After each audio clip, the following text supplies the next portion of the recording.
welcome to Famous Gays and Lesbians, alleged and otherwise. I'm your host, Thomas Connolly. I happen to be a gay actor, and I live in the gayest city of them all, West Hollywood, California.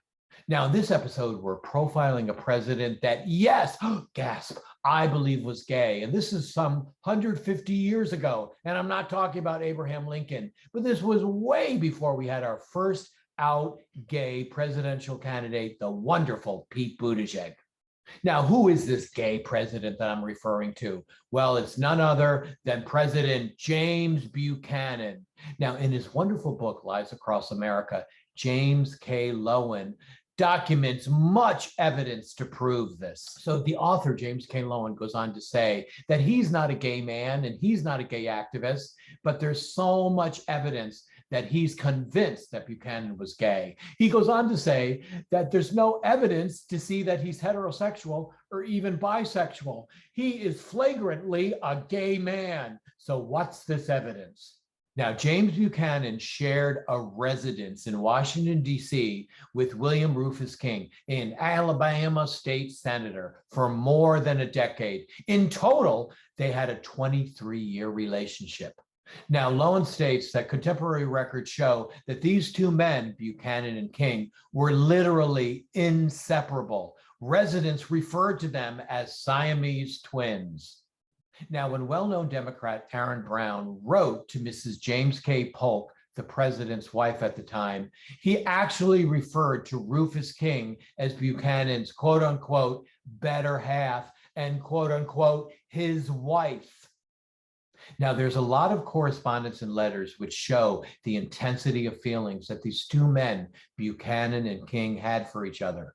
In 1844, for example, King had to temporarily leave Buchanan for an appointment as minister to France. And this is what he said in the letter.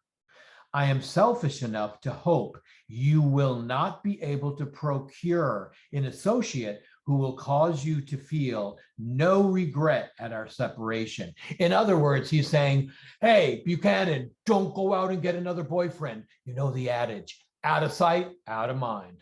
But then Lowen found another letter that Buchanan wrote to a friend, which revealed his feelings for King. Buchanan said, I am now solitary and alone, having no companion in the house with me. I have gone a-wooing to several gentlemen, but have not succeeded with any of them. Watch out, Washington, D.C. President James Buchanan is going a-wooing for a gentleman caller. Oh my God, Buchanan's on a manhunt. Now, Buchanan goes on to say in the same letter, I suppose I could find some old maid who could nurse and feed me and not expect any romantic affection from me. Oh, now there's a tempting proposition for any girl. But even Andrew Jackson, the ex-president, got in on the act. Oh, this is my favorite. Andrew Jackson actually openly referred to James Buchanan and Rufus King as Aunt Fancy and Aunt Nancy. Who knew that Andrew Jackson was woke with gay jokes? Now, an interesting side note is that Buchanan was briefly engaged to a lovely girl named Anne Coleman in his 20s. Many historians have noted that this was simply to appease his domineering, forceful parents. Well, anyways, James Buchanan broke off the engagement very quickly, and Anne Coleman proceeded to commit suicide. When Buchanan went to Anne Coleman's father and requested permission to attend her funeral, the father said, absolutely not. And he also went on to say that he blamed Buchanan for his emotional detachment, quote unquote, which caused the death of his daughter. Author James K. Lowen goes on to say that James Buchanan may have been unduly influenced by the extreme, far-fetched, racist beliefs of Alabama Senator Rufus King.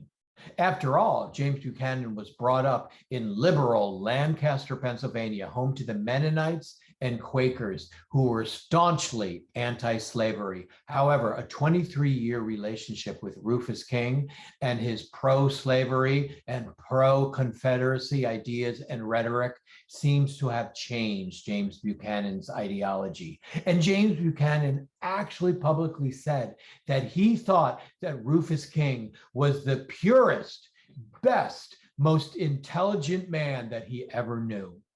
Now, James Buchanan was decidedly pro-slavery. He even appointed Howell Cobb as the first Secretary of Treasury in his administration, who later became the first president of the Confederacy, right before Jefferson Davis. Now, in James Buchanan's newspaper, the Washington Union, he directly came out against the existence of free states. And he even believed that the unbelievably controversial Dred Scott decision did not go far enough. Now, as James Buchanan was president right before Abraham Lincoln, many people credit Buchanan as laying the groundwork for the Civil War. So I'm sorry to say that James Buchanan is widely regarded as one of our worst presidents. However, I believe that Buchanan's sexual orientation is of great significance. It's important for Americans to know that a gay man or a lesbian woman can be the president too. And can you imagine if there was an awareness of this in the 1800s? If we knew that we had a gay president, it could have eliminated or potentially reduced a lot of the homophobia in our culture pre-Stonewall.